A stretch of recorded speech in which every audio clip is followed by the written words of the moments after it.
no matter where they live or what they believe, carries within them the same silent questions. Why do we suffer? Why is happiness never complete? Why does everything we love eventually change and slip away? These are not new questions. They are as old as life itself. A journey toward understanding what life truly is and how peace can be found. When we look deeply into the reality of life, one truth becomes clear. Nothing in this world remains as it is, and because of this constant change, we may call this unease suffering, but not in the limited sense of pain or sorrow. It is the very nature of existence that carries with it restlessness, impermanence, and an unfulfilled quality. From birth to death, truly last, happiness arises, but it fades. Youth arrives, but it slips away. Health is present, but illness touches it in time. Even the love that warms the heart must face separation, change. This is the mark of life. When people hear the word suffering, they often think only of extreme pain, deep grief, or visible hardship. But this teaching is more subtle than that. It is not limited to the obvious ones of life. It is present even in the moments of joy, long desired. At first, the joy is bright and glowing, but within that joy lies a fear and the fear of losing it. The mind begins to hold tightly to what it has gained, clinging to it, wishing it to last forever. So even joy contains the seed of unease. In this way, suffering is not simply about what is visibly painful, but also about the fleeting nature of what we call happiness. Consider a child. In the innocence of youth, as the child grows, change begins to shape them. The body shifts, the mind learns, the heart encounters joy and sorrow. With every passing, the reality of impermanence reveals itself. Even the bonds of family and friendship are marked by change. One day, those bonds will face separation. This truth cannot be avoided, for it is woven into the fabric of existence. Even in the smallest daily moments, this truth appears. You may enjoy a meal, yet the hunger returns. The satisfaction passes, and once more you search for fulfillment. You may sit and come. Soon the body shifts, the back ache as the legs desire movement. The cycle of seeking and losing, gaining and desiring again. The very structure of life keeps us moving in circles of craving and dissatisfaction. And this is why the teaching speaks of dukkha as the first truth to be understood. There are also greater forms of suffering that touch every being. Nullness and the certainty of death. None of these can be avoided, no matter how much one tries to escape them. The body that we inhabit is fragile, subject to time, and destined for decline. We may cover the hair that turns white. Eventually it bends to the natural law of change. Illness arises, sometimes expected, sometimes sudden, reminding us that this body is not entirely under our control. And death, the final transformation, comes without asking for permission. But this teaching to bring despair, it speaks of them so that we may awaken. For as long as we deny this truth, we chase shadows seeking permanence where there is none. We imagine that one more possession, one more achievement. Every time we gain what we desire, we discover once again the fleeting nature of satisfaction. Understanding the nature of suffering is not about rejecting life, but about seeing life as it truly is. When we see clearly, we no longer demand the fragile to be unbreakable. We begin to hold life with wisdom rather than with illusion. Think of a flower. When it blooms, it radiates beauty and fragrance. But within that very blooming is the certainty of fading. The fragrance will disperse, the stem will wither. If you expect the flower to stay as it is forever, you will feel sorrow when it changes. But if you accept from the beginning that its beauty is momentary, then you can truly appreciate it while it lasts. Every joy, every connection, every experience is like a flower. If we cling, we suffer. If we see clearly, we appreciate without grasping. Suffering also arises because of the restless nature of the mind. The mind runs toward the future, replaying memories and regrets. Rarely does it rest fully in the present moment. When the mind is in the future, it creates anxiety and craving. When it is in the past, it creates sorrow and nostalgia. This year we are often unable to remain there. This constant running back and forth is another form of suffering, subtle but powerful. Even our identities are marked by impermanence. We think of ourselves as solid, unchanging beings. Yet we are not the same from the moment. The body's cells change, the mind's thoughts change, the emotions change. Who we were yesterday is not exactly who we are today, and who we are today will not remain tomorrow. Mine, and when change arrives, as it always does, we resist and struggle. This resistance is another source of suffering. When we truly reflect on this teaching, we begin to see suffering not as a curse, but as a teacher. It can give ultimate fulfillment. It pushes us to seek deeper truths, to look beyond the surface of existence. In this way, the recognition of suffering becomes the doorway to freedom. Without it, we would continue to chase illusions endlessly. With it, lies beyond the cycle of craving and loss. So the first truth is not meant to discourage, but to open the eyes. It tells us, look deeply, see clearly, do not be deceived by appearances. Everything that will change, everything you avoid will pass. Once you understand this, you no longer live in ignorance. You begin to hold life gently, knowing its fragile nature, and from this gentle holding, wisdom arises. When we look deeply into life, it is not enough to know that suffering exists. The natural does it arise. What gives birth to this restlessness that pervades every corner of our existence? The ancient teaching points directly to this cause. So it does not come from the world outside, but from the movements of the mind itself. Within us lie cravings, attachments, and ignorance. And these three forces weave the fabric of dissatisfaction. They are the roots that feed the tree of sorrow. Longing to another, none to another. Craving is the most visible among these. It is the restless thirst of the heart and mind, always reaching outward, always desiring something more. We desire pleasant sights, sounds, tastes, touches, thoughts. When hunger needs will dissolve, when hunger arises, we crave food, and for a moment eating satisfies us. But soon hunger returns, and the cycle begins again. This is the simple pattern of desire repeating endlessly. It extends into every part of our lives. We crave ignition, we crave love, we crave power, we crave safety, we crave immortality. And whenever one craving is satisfied, another takes its place, like waves rising without pause. Never complete, and so suffering continues. Attachment arises from craving, for once we obtain what we desire, we hold it tightly. We cling to people, objects, experiences, and even ideas, wishing they would last forever. The loved one changes, the body grows old, the possession wears down, the idea proves false because we cannot prevent change. Our clinging turns into pain. The more tightly we hold, the deeper the wound when life moves in another direction. It may appear to bring comfort, secretly binds us to suffering. Ignorance lies even deeper, more hidden than craving and attachment. It is not mere lack of information, but the blindness of the mind that does not see reality as it truly is. So we imagine self where there is only a flowing stream of changing elements. We imagine lasting happiness in things that are destined to fade. Because we do not see clearly, we keep reaching for shadows, mistaking them for solid truth. Attachment chains us, and the cycle continues. This cycle is not only about individuals, but about the very structure of existence. The mind sees a pleasant object and begins to desire it. Desire leads to grasping. Grasping leads to becoming. What we cling to, becoming leads to birth into new circumstances, new identities, new states of mind, all carrying within them the seeds of sorrow. This endless circle is called the wheel of becoming. Craving and the darkness of ignorance. Consider the simple example of wealth. A person believes that by gaining wealth, they will be free of suffering. They work, they save, they struggle, and eventually they gain what they wanted. But soon the fear of losing appears. What if it decreases, is stolen? What if others take it away? The joy is poisoned by anxiety. Then the desire grows further. What I have is not enough. I must have more. Thus, the supposed to bring peace becomes a source of unrest. The suffering does not come from the money itself, but from the craving, attachment, and ignorance within the mind. Or consider relationships. A person meets another and feels love. But then the craving arises. May this person never change. May they always remain as they are. May they always stay near life. However, does not stand still. People change. Circumstances change. Death comes. When separation arrives, was not the cause of suffering, but the clinging to permanence within something that's by nature impermanent. If one had loved without craving, without clinging, there would still be tenderness, but without the chain of sorrow. Craving can appear. One may desire peace, enlightenment, or awakening with the same restless hunger with which others desire wealth or power. This too becomes a form of bondage, for as long as the mind says, I must have true liberation, comes not from adding more cravings, even noble ones, but from letting go of craving itself. The teaching shows that suffering has a cause, and that cause is not fate, not punishment, not external circumstances. This truth is both sobering and liberating. Sobering because it means we cannot blame the world for our dissatisfaction. It arises from within. Liberating because if the cause is within us, then the end is also within our reach. Imagine a flame burning. If you keep feeding it fuel, it will continue to burn. If you remove the fuel, it will fade and go out. In the same way, craving and ignorance are the fuel for the fire of suffering will never end. But if we begin to see them clearly, if we begin to let go, then the fire weakens. This is the path to peace, and it begins by recognizing the cause. Craving is not always loud. Sometimes it is subtle.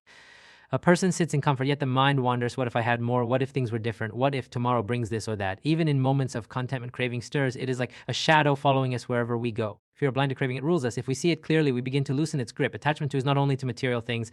We cling to identities, roles, and labels. We say, I am this, I am that. And when life threatens those labels, and when others challenge them, we feel anger. We cling to the idea of a permanent self. And when change shows us otherwise, we resist every attachment, subtle or strong, ties us to dissatisfaction, ignorance, the root of all. For as the heart is the very way we perceive, we live as though the world is solid, as though people and things remain as we imagine them. We live as though we are separate from others, as though I and mine exist independently. And craving and conflict. To see through hurts to awaken, but this requires great clarity of mind and direct experience of truth. Thus, the cause of suffering is not hidden in distant places. It is here in the desires of the heart, the blindness of perception. Each moment of craving is a seed of sorrow. Each attachment is a chain. Each act of ignorance is a veil covering truth. To see this clearly is the beginning of freedom. In craving and understands that its cause lies in craving, attachment, and ignorance, a natural question arises within the heart. If this is the nature of existence, is there a way beyond it? From the endless cycle of dissatisfaction, is there a freedom untouched by the restless movements of the mind? The teaching assures us that such a freedom does exist, and it is not something far away in time or place. And now by those who turn inward and see clearly, this state is the cessation of suffering, the end of craving, the stillness where the fires of desire and ignorance are extinguished. Imagine a flame burning.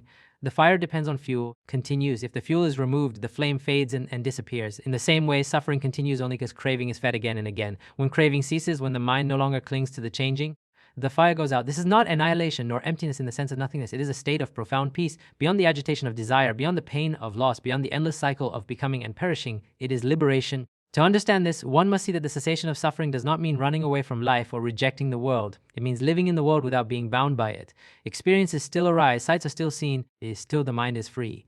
When joy comes, it is received with openness, without clinging. When pain comes, it is met with clarity, without resistance. Permanence in what is impermanent. What is impermanent no longer demands satisfaction, and what is unsatisfactory no longer demands self, and what is selfless.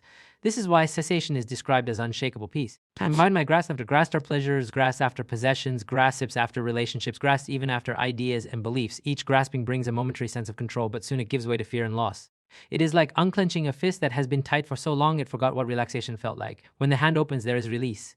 When the heart opens, there is freedom. Some might ask, without craving, without attachment, without ignorance. The teaching says it is possible, for these poisons are not our essence, they are conditions that arise and pass. Just as clouds cover the sky but do not belong to it, for the clouds its true nature. When the clouds disperse, the sky is revealed in its vastness. When craving and ignorance dissolve, the mind is revealed in its clarity. Liberation is not something new that must be created when the coverings are removed. This state has been described in the fire as the unbinding of the chains, the freedom from the cycle of birth and death. It is beyond words, for words belong to the world of duality. One can point toward it by saying it is the end of dissatisfaction, the end of restlessness, the end of bondage. It is peace beyond understanding, the highest happiness. The possibility of cessation changes the way one lives, and its cause, life would seem hopeless. But knowing that there is an end brings courage, determination, and faith. It shows that the effort of practice is not in vain, that wisdom and compassion have a purpose, that the path is meaningful. Each step in awareness, Isa, moves one closer to this peace. Think of someone lost in a desert, thirsty and weary. If they believed there was no water anywhere, despair would consume them. The horizon lay a spring of clear water, they would continue walking with strength, no matter how difficult the journey. In the same way, knowing that liberation is possible gives energy to continue the practice, to endure challenges, to remind us that cessation is not something distant, reserved for another life or another time. It is tasted in every moment of letting go. When craving arises and we do not feed it, even for a moment, there is peace. Even for a breath, there is freedom. These glimpses are like drops of water that hint at the presence of the ocean. They remind us that the ocean of liberation is real and that it can be reached. In daily life, we can see how this works. If we follow the craving, suffering deepens, both for ourselves and for others.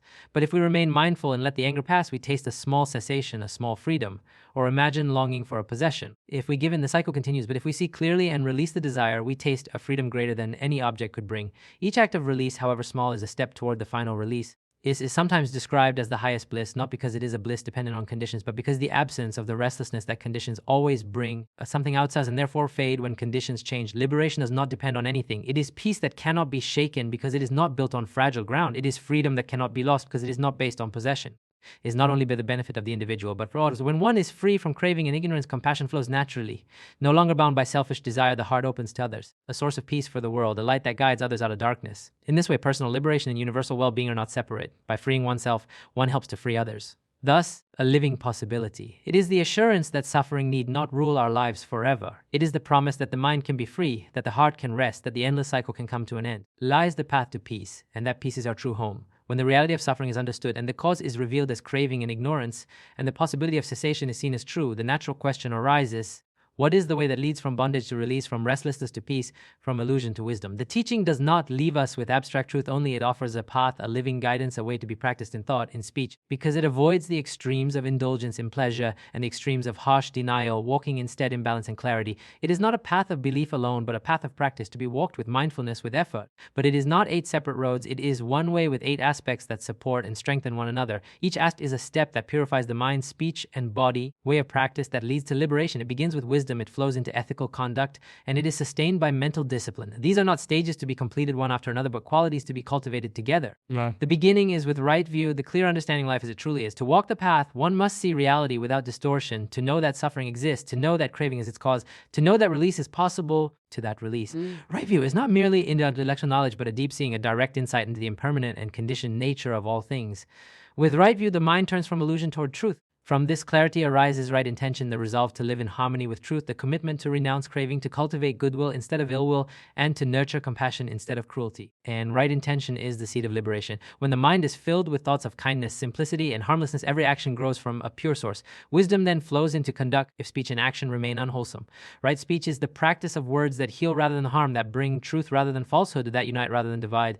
The tongue can be a tool of compassion or a weapon of destruction, mindful, gentle, and beneficial. Right action continues this practice in the body, guiding one to live in a way that does not harm others, to act with honesty, to honor life, to walk gently in the world. From this comes right livelihood, that does not explicitly or destroy, but that supports life and brings benefit. Conduct alone is not sufficient, for the roots of craving and ignorance lie deep within the mind, and so the path turns inward to discipline and training. The steady determination to abandon unwholesome states and to cultivate wholesome ones, to guard the mind against unskillful tendencies and to nourish it with clarity and kindness. Without effort, wisdom fades and conduct weakens. Right mindfulness is the continuous awareness of body, feelings, mind, and the nature of reality. It is the ability to remain present in each moment, to see the arising and passing of all things, ephemeras, without being carried away by them. Mindfulness cuts through ignorance because it reveals the impermanence of everything. It shows the arising of craving. It reveals the illusions of self. It is the lamp that lights the path. Through meditation, the cultivation of deep states of stillness where the mind becomes unified, free from distraction, clear and powerful. In these states, insight arises naturally, for a calm mind can see what a restless mind cannot. The training of the mind so that it becomes a tool of liberation, steady like a mountain, clear like a lake. Together, these 8 aspects form a path that leads step by step toward freedom. They support one another. Intention guides speech and action. Livelihood sustains the practice. Effort keeps the mind steady. Mindfulness reveals the truth, and concentration deepens insight. It is not a path of blind belief, but of direct practice, of inner transformation. This way is called the middle path because it avoids the traps that lie at either extreme. To indulge in pleasure, thinking that satisfaction lies in constant enjoyment, only feeds craving and leads to disappointment. Thinking that suffering itself will bring purity only creates more craving and more illusion. The middle path does not worship pleasure nor glorify pain, but it walks with balance, cultivating what is wholesome, letting go of what is harmful. Walking this path is not always easy, for the habits of craving and ignorance are deep, but each step brings freedom. Every moment of right speech brings peace to relationships. Every act of right action brings kindness to the world. To the mind, every effort of concentration opens the door to wisdom. The path is not distant but present in each moment of practice. The beauty of this path is that it is universal. It does not belong to one people or one land. Wherever there is suffering, wherever there is the search for peace, the path can be walked. It requires no special background, no special privilege, only the willingness to see clearly, to let go, to live with compassion, to train the mind. Grieving roots of suffering begin to wither. Craving loses its strength. Ignorance begins to dissolve. Attachment loosens. The mind becomes lighter, the heart more open, the being more free. One begins to taste the cessation of suffering. Each step on the path is already a step item. Each moment of practice already contains the peace of liberation. This way of practice is both a journey and a destination. It guides daily life, shaping speech, action, and thought, and it leads to the highest realization. It is both the road and the goal, both the discipline and the fruit. Those who walk it transform not only themselves but the world around them, for the peace of one becomes a light for many.